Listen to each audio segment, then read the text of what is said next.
का मतलब जो आपने जीवन में थोड़ा बहुत भगवान का भजन किया वो भजन काम आएगा, व्यर्थ नहीं जाएगा। भरत जी को हिरण का शरीर तो मिल गया, लेकिन हिरण के शरीर में भी भरत जी के अंदर स्मरण बना रहा कि अरे देखो मैंने हिरण की सेवा करी तो मैं स्वयं हिरण बन गया। बताओ, एक दिन जंगल में आग लग गई, हिरणों का झुंड भाग गया, भरत जी नहीं भागे, हिरण का जो शरीर था वो भी त्याग दिया। इसके बाद भरत जी का जन्म एक आंगिरस गोत्रीय ब्राह्मण के यहाँ होता है। पिताजी ने बहुत पढ़ाने का प्रयास किया, भरत जी सब कुछ जानते थे, लेकिन पिताजी को कभी कुछ पढ़ के नहीं सुनाया। पिताजी ने गायत्री मंत्र सिखाया कि थोड़ा पढ़ जाए, पंडिताई हमारी बहुत है, जजमानी बहुत है, आगे चल के संभाल लेगा। पिताजी ने हजारों बार गायत्री मंत्र पढ़ाया। भरत जी से पूछा, बोले बेटा गायत्री मंत्र समझ में आया? भरत जी जानते तो हैं, पिताजी से कह रहे हैं पिताजी आप हमें गायत्री मंत्र पढ़ा रहे थे और हमने यहाँ पर चूहों की गिनती कर ली। कैसी? बोले अभी अभी इस कुएं में छोटा सा छेद था, बोले इसमें 10 चूहा अभी अभी प्रवेश कर गए हैं। महाराज भरत जी के पिताजी को क्रोध आ गया, बोले मूर्ख, हम तुझे गायत्री मंत्र सिखा रहे हैं, हमारा गला दुखने लगा सिखाते सिखाते, और तू यहाँ पर चूहों की गिनती कर रहा है। तू तो सचमुच महामूर्ख है, नाम ही रख दिया जड़ भरत। पिताजी समझाते समझाते थक गए, लेकिन भरत जी की समझ में नहीं आया। पिताजी तो महाराज बुढ़ापे का शरीर से पिताजी तो पधार गए। अब भरत जी 4 भाई हैं, कितने? अब 4 भाइयों में भरत जी बहुत हट्टे खट्टे अच्छे पहलवान। अब कहते हैं भाभीियों को जलन होने लगी कि देखो देखो हमारे स्वामी जी तो घी की चुपड़ी रोटी खाते हैं? बढ़िया तमाम प्रकार का भोजन करते हैं, लेकिन हमारे स्वामी जी तो 1.5 हड्डी के हैं, और इसको देखो ये कितना मोटा तगड़ा हो गया, सूखी रोटी खाता है फिर भी कितना मोटा हो गया। भाभीियों को जलन होने लगी, बोले सुनो जी, अकेले स्वयं अकेले काम करोगे? अरे इसको भी लगाओ थोड़ा काम में, ये भी थोड़ा काम करे। भरत जी जब पत्नी कहती है तो पति को मानना पड़ता है।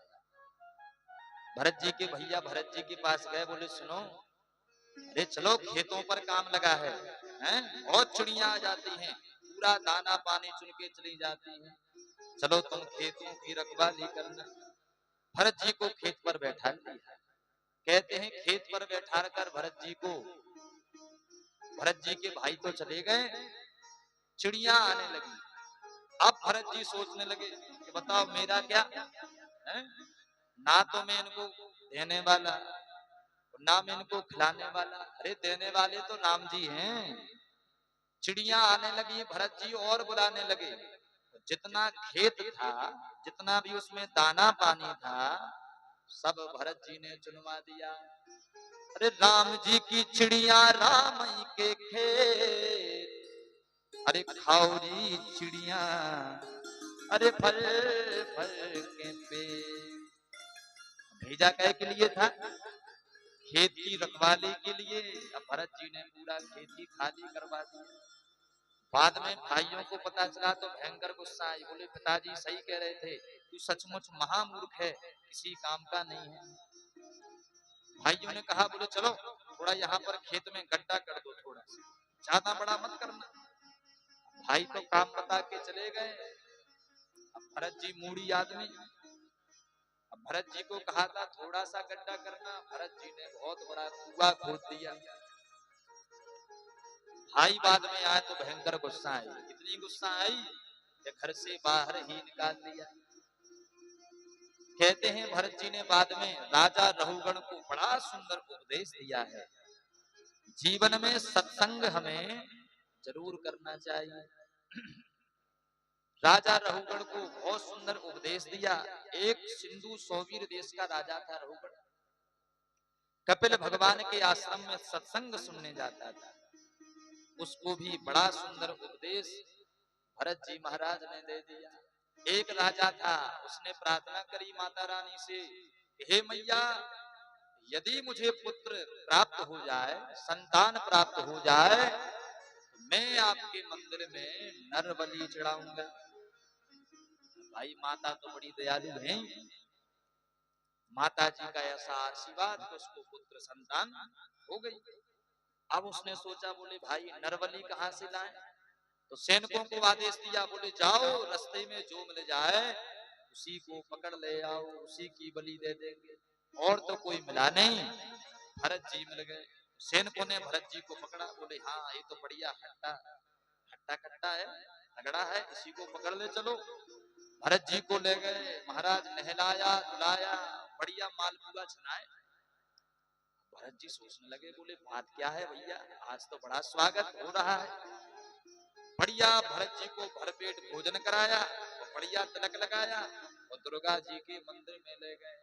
बोले हाँ भरत जी थोड़ा माथा टेको। भरत जी ने माथा टेका, इतने में महाराज एक व्यक्ति तलवार लेके आ गया, मारने वाला था। भरत जी बोले ए भैया क्या कर रहे हो?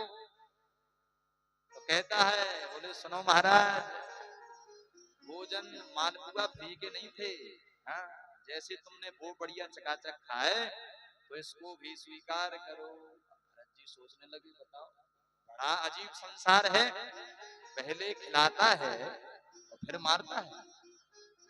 जैसी दुर्गा जी की इच्छा महाराज, भरत जी ने अपना माथा टेका है। दुर्गा जी ने सोचा कि बताओ ये तो मेरा परम भक्त है और ये दुष्ट इसकी बलि देना चाहते हैं।